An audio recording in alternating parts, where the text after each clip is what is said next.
Okay, here we go. We are moving right along in the first meeting and breaking down the different pieces of what we want to focus on. So let's share our screen here. So now, again, I want you to remember something.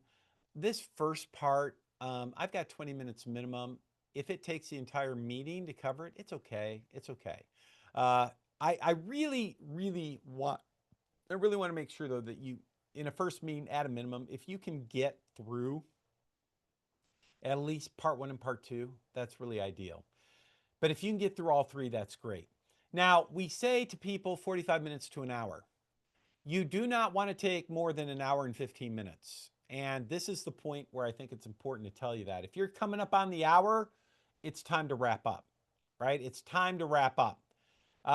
But if you have time, now we can go into part three here, which is the role of planning, right? The role of planning. And again, this is going to be probably a 20-minute conversation or more.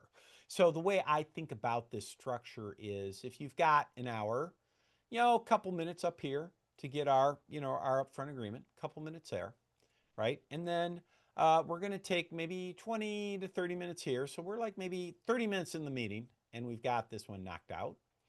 And now this is another 5, 10 minutes. So we're now like 35, 40 minutes in. And now we've got another 20 minutes, 20 to 30 minutes for this. And that puts us around an hour, hour and 5, hour and 10, somewhere in that point. And then at the end, we'll have 5 minutes to wrap up, right? So this is also pretty important, um, but it's not as important as part one. But let's talk a little bit about what's going on. What we want to do here in this section is we really want to help uncover their perspective on the role of financial planning in their retirement. And specifically, we want to know what parts need to be covered. And there's a general structure that we're going to follow here. And that is kind of, what are you tell me about your income planning, tell me about your investment planning, tell me about your tax planning. And how important is it? What factors are important about it? What have you done to this point? What concern has that worked? What concerns do you have, if any, and to what degree do you want to do something in this area? Right? That's kind of the general structure. So I like to start off this section. In your opinion, what is important about financial planning to you? What do you want it to do for you? What areas do you want to make sure it covers? Oh, here, let's do this. Ba-ba-ba-ba-bum. Let's just copy this right now, this section from earlier, and we are going to drop it in right here. Paste. Ooh. Boom, boom, boom, boom, boom. Oops. There. What areas do you want to make sure it covers? And tell me more about that. Why is that important to you? What would it mean to you? How do you benefit? How does you make? In other words, if you stop at the surface here, you should be slapped upside the head. Because just like everything else we do in this meeting, they don't get to say anything that's new, essentially, without us asking, interesting, tell me more about that. Tell me more about what you're thinking there. Why is that important to you? In other words, we dig here just like we dig everywhere else, right? Hey, what's important about financial planning? Well, I just want to make sure I never run out of money. Okay, tell me more about that. Maybe you already talked about that earlier. Say, oh, yeah, remember we talked about that earlier, and that's okay.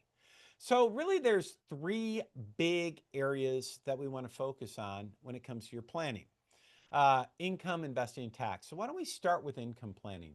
Tell me a little bit about your current retirement income plan, right? Tell me a little bit about current, your current, your current retirement income planning or your current retirement income plan, right? Either way is fine.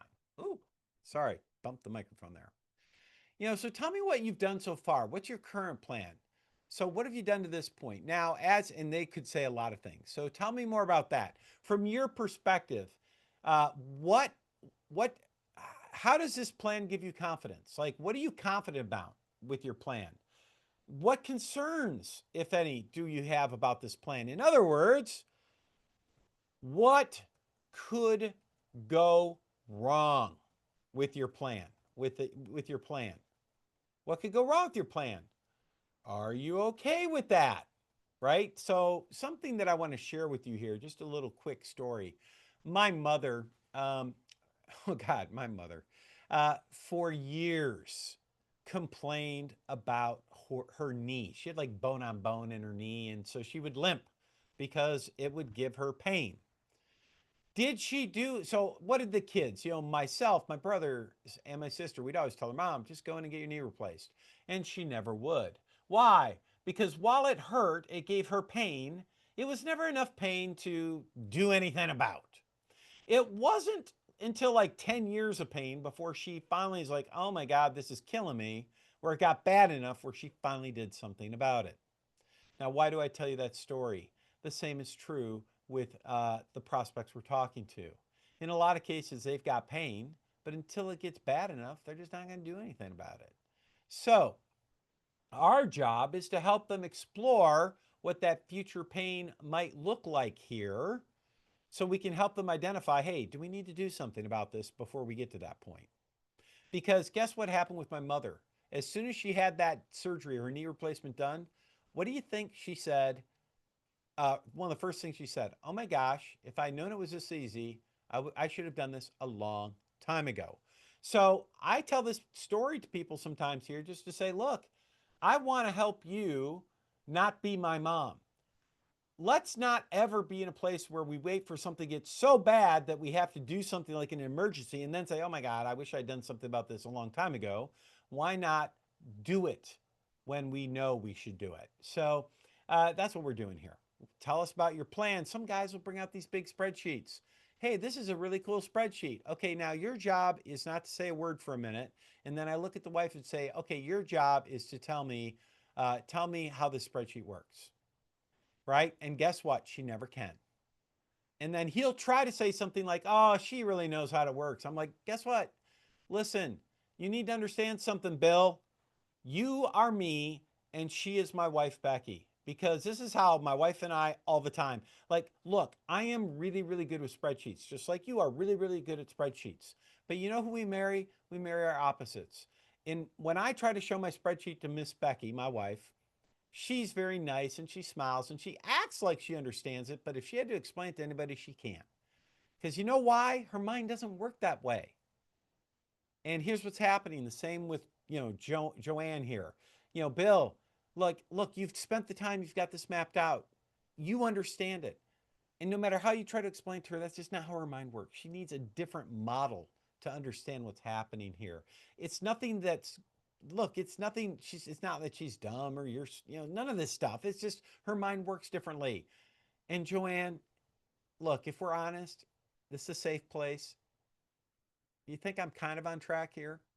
And then that's when she'll open up and usually and say, yes, that's right. I mean, I kind of understand it, but honestly, if something happened to him, I don't know what I would do.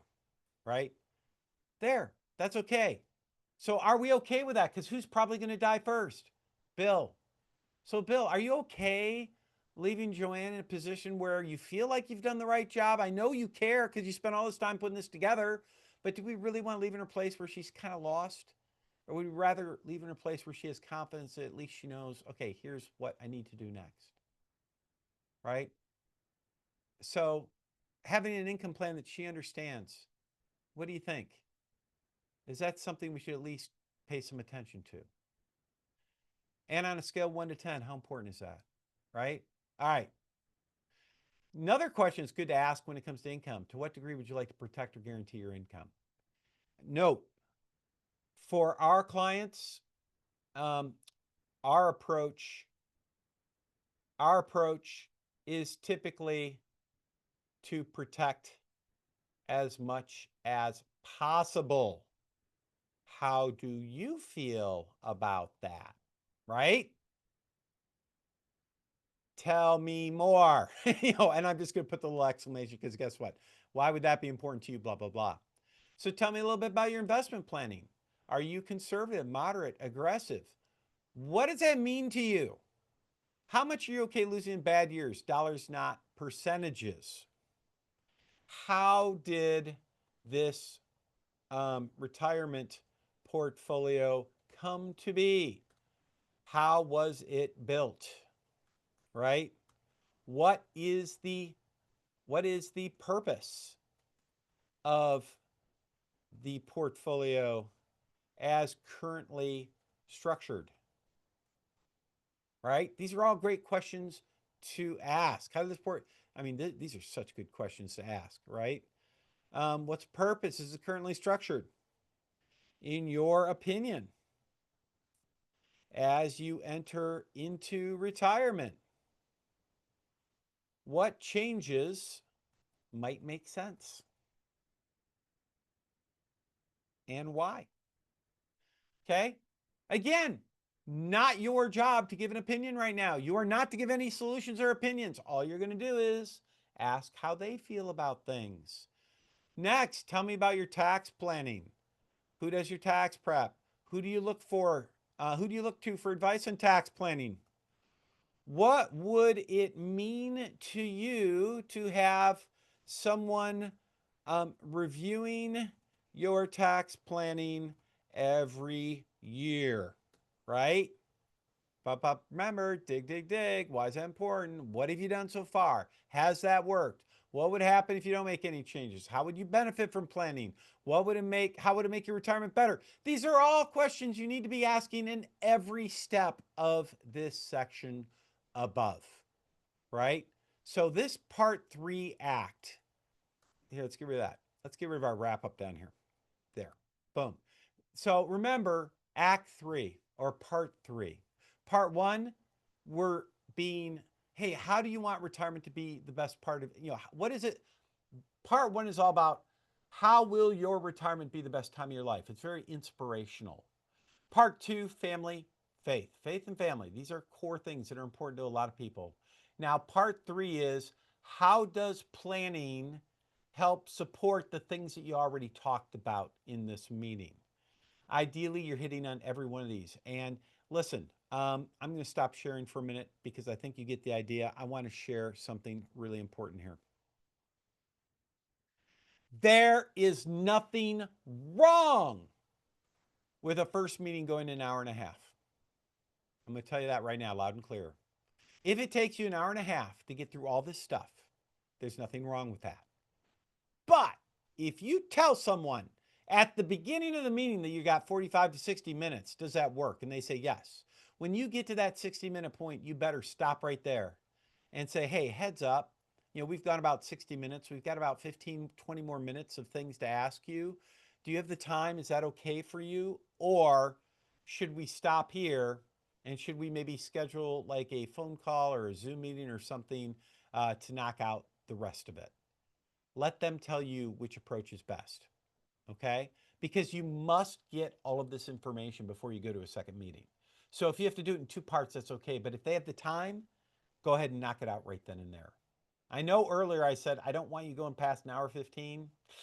If you are efficient and you're moving and you're doing a good job, you should be able to get it done in that time frame. But it's okay to go a little longer. Get this information. Super important. All right, gang. I think I'll go ahead and stop for now. And our next video, we'll just wrap it all up.